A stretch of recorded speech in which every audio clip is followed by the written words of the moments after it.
Good morning बच्चों और मेरे अभिभावक को सुप्रभात, प्रणाम, सत श्री अकाल, अस्सलाम वालेकुम। प्रिय शिष्यों, आपके सामने जो ये चित्र चल रहे हैं, इनमें हिंदी के बहुत महान साहित्यकार हैं। कोई आलोचक हैं, कोई प्रकृति के प्रेमी हैं, कोई प्रेम के प्रेमी हैं, कोई ईश्वर के प्रेमी हैं। तो उनके चेहरों के साथ उनके नाम दिए जा रहे हैं। आप इन्हें याद रखें। एक हिंदी साहित्य के विद्यार्थी होने के नाते आपकी पाठ्य पुस्तकों में इनकी रचनाएं पढ़ने को मिलेगी, जिसे हम लोग पढ़ेंगे। और बोर्ड परीक्षा तक में इनके नाम और इनके काम और इन्हें किस नाम से पुकारा जाता है, किस धारा के कवि हैं, इनसे संबंधित प्रश्न पूछे जाते हैं। इसलिए आप इन्हें भी सम्मान के साथ याद रखेंगे। चलिए बच्चों, निकालो क्लास 6 ग्रामर, आई मीन व्याकरण, लेसन नंबर 5। शब्द निर्माण हम लोग देख रहे थे, जिसमें संधि और समास। तो संधि को हम लोग खत्म किए। अब आइए समास। समास में दो तीन बातें याद रखनी है। नंबर 1 कि जिस प्रकार संधि में दो वर्णों में मेल होता था और उससे विकार उत्पन्न होता था, जो विकार उत्पन्न हुआ, जो परिवर्तन हुआ, उसे संधि कहते हैं। यहां जो है दो शब्द मिल रहे हैं। वहां क्या था? वर्ण मिलते थे। वहां संधि में वर्ण मिलते थे, यहां क्या मिले? शब्द। और शब्द मिला तो शब्द मिले तो दो शब्द मिल करके, या तीन शब्द मिल करके, या चार शब्द मिल करके एक बन जाते हैं। तो ख्याल रखना, यहां शब्द मिलते हैं। अब समास की परिभाषा को, समास एक विधि है, कोई चीज नहीं है, कोई थिंग्स नहीं है, मेथड है।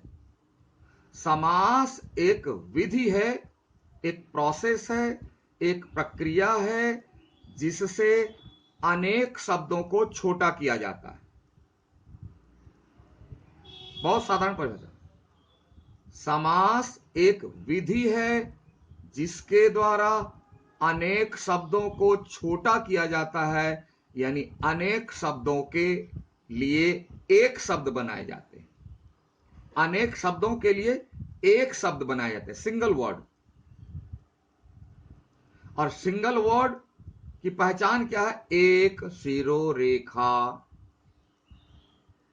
उसके ऊपर एक ही शिरोरेखा होगी। यही पहचान है एक शब्द की, है ना? पिछले क्लास में पढ़ा होगा शिरोरेखा। तो जहां से जहां तक एक शब्द, जहां से जहां तक एक शिरोरेखा होगी, इसका अर्थ है कि वह एक शब्द है। जब हम लोग वर्ड काउंट करते हैं तो इसी मेथड को अप्लाई करते हैं।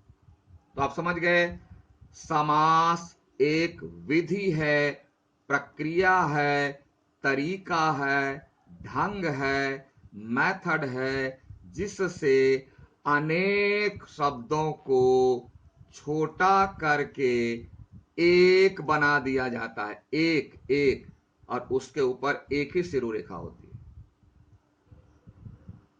समास समझ में आ गया?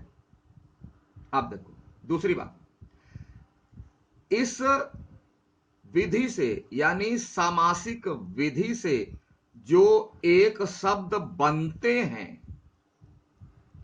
उसे कहते हैं समस्त पद या सामासिक शब्द। दो नाम है इसके। समास की विधि से जो एक शब्द बनते हैं, उसे कहते हैं सामासिक शब्द या समस्त पद। ठीक है? तीसरी बात, ऐसे पद में, यानी सामासिक शब्द या समस्त पद में दो पद होते हैं। कितने होते हैं? दो, जिसका नाम है पूर्व पद और उत्तर पद।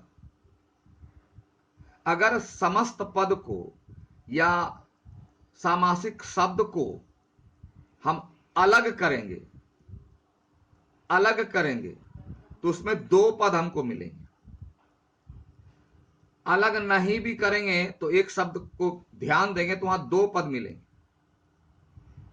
पहला खंड और दूसरा खंड, फर्स्ट पीस सेकंड पीस। अगर बीच में काटेंगे तो दो पीस हो गया ना।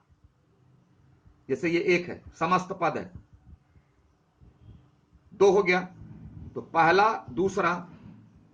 तो व्याकरण में इसको कहते हैं पूर्व पद यानी पहला पद, उत्तर पद यानी बाद वाला पद यानी दूसरा पद। ठीक है, ये बात समझ गए। अब एक अंतिम बात, समास क्या है? एक विधि है, और इस विधि से क्या करते हैं? अनेक शब्दों को छोटा करके एक बनाते हैं,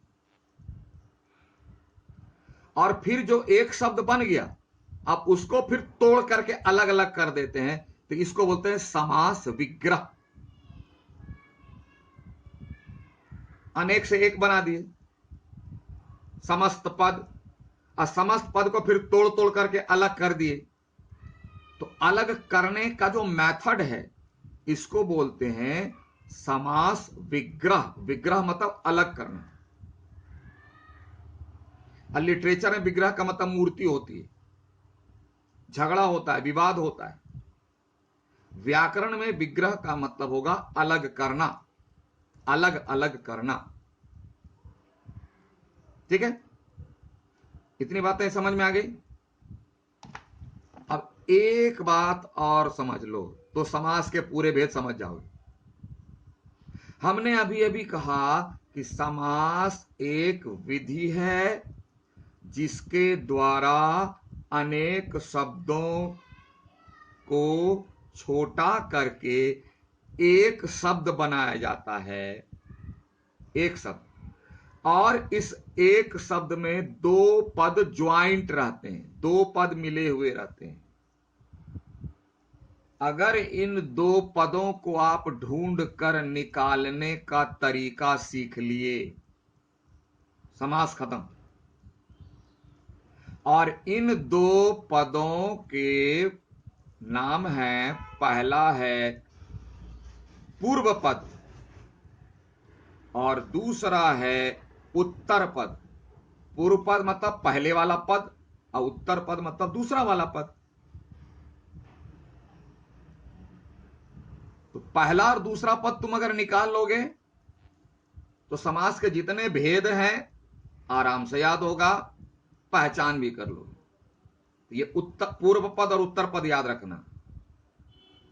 और अभी थोड़ा सा प्रैक्टिस के लिए बोल देते, फिर बाद में भूल जाएंगे कि बुक में जितने भी उदाहरण दिए हुए, एग्जाम्पल्स दिए हुए, तो एक शब्द अगर है यानी वह समस्त पद है या सामासिक शब्द है, तो उसको देखना कि पहला जो पीस होगा कहां से है और दूसरा पीस कहां से है, कहां पर डिवाइडर है।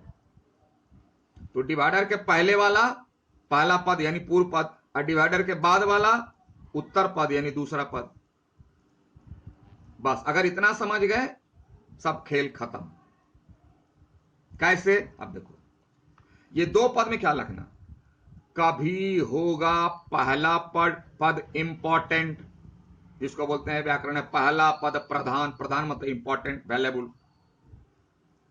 ये दो पद है ना, तो दो पद में कभी होगा पहला वैल्यूएबल, कभी होगा दूसरा वैल्यूएबल, कभी होगा दोनों वैल्यूएबल, कभी दोनों को छोड़ करके तीसरा वैल्यूएबल हो जाएगा, कभी दोनों में रिलेशन होगा विशेष विशेषण का। अब लोग सर विशेष विशेषण नहीं जानते, पढ़ लो, याद रखो।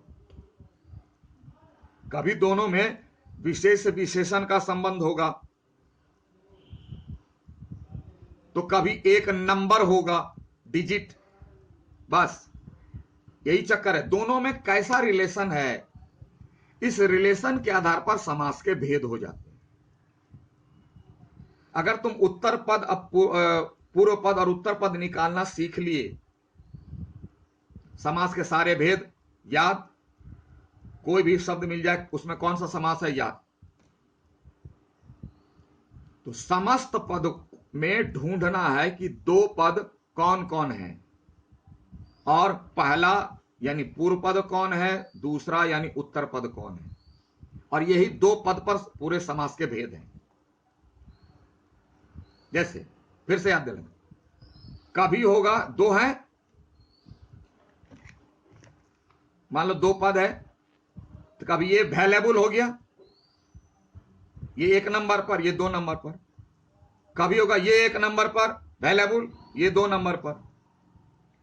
कभी होगा दोनों वैल्यूएबल हो जाएगा, कभी होगा कि ये दोनों नए, तीसरा दोनों खत्म, तीसरा आ जाएगा। और कभी होगा का दोनों में कलर का रिलेशन, देखो ये व्हाइट वाला ब्लैक वाला, दोनों में कोई ना कोई रिलेशन होगा। और कौन सा रिलेशन होगा, तो विशेष और विशेषण का, यानी यह बताएगा इसके बारे में। विशेष विशेषण पढ़ लेना, जिसकी विशेषता बताई जाए विशेष, और जो बताई जाए वह विशेषण, दोनों में यह रिलेशन है। और कभी होगा यह नंबर होगा, डिजिट, जैसे पांचवा था, पांचवा था, ये पांच क्या है, नंबर है ना, डिजिट 5। तेमा था, ते क्या है, डिजिट 3। माथा मतलब रास्ता, तो ते माथा, पांच माथा, त्रिवेणी, त्रिभुज, चतुर्भुज, चवन्नी, अठन्नी, पहला देखो क्या है, डिजिट है। तो इस तरह से समास के भेद हो जाते हैं। तो आप इसको देखो, याद रखो, उसके बाद फिर अगली बार पढ़ेंगे हम लोग समास के भेद कितने हैं। वो 6 भेद हैं, अव्ययी भाव, तत्पुरुष, कर्मधारय, द्विगु, द्वंद्व और बहुब्रीहि। तब ये 6, पहले पूर्व पद, समास क्या है, समस्त पद क्या है, समस्त पद में कितने पद होते हैं, समास विग्रह किसे कहते हैं, ये आपको याद रखना है। और समस्त पद में दो पद कौन कौन है उसको अलग करना, पहचानना सीखना है। तो बुक में आपके जितने उदाहरण है, जो भी समास का हो, उदाहरण जो दिया हुआ है ना, पेज नंबर 33 और 34 में, उसको एक बार देख लेना, तब हम लोग पढ़ेंगे समास के भेद। लेकिन तब तक आपको जो है एक चीज याद रखना है कि दो पद में कभी ये वैल्यूएबल एक नंबर, यानी कभी पूर्व पद वैल्यूएबल, कभी उत्तर पद वैल्यूएबल, कभी दोनों वैल्यूएबल, कभी दोनों को छोड़ के तीसरा वैल्यूएबल, कभी दोनों में कोई रिलेशन होगा, वह रिलेशन क्या होगा, विशेष विशेषण का, और कभी एक जो है डिजिट होगा, संख्या होगी। तो ये सारा दिमाग में थोड़ा रिकॉल करके रखना, तब हम लोग अगली बार पढ़ेंगे समास के भेद, तो समझ में आ जाएगी। ठीक है, have a nice day, thank you.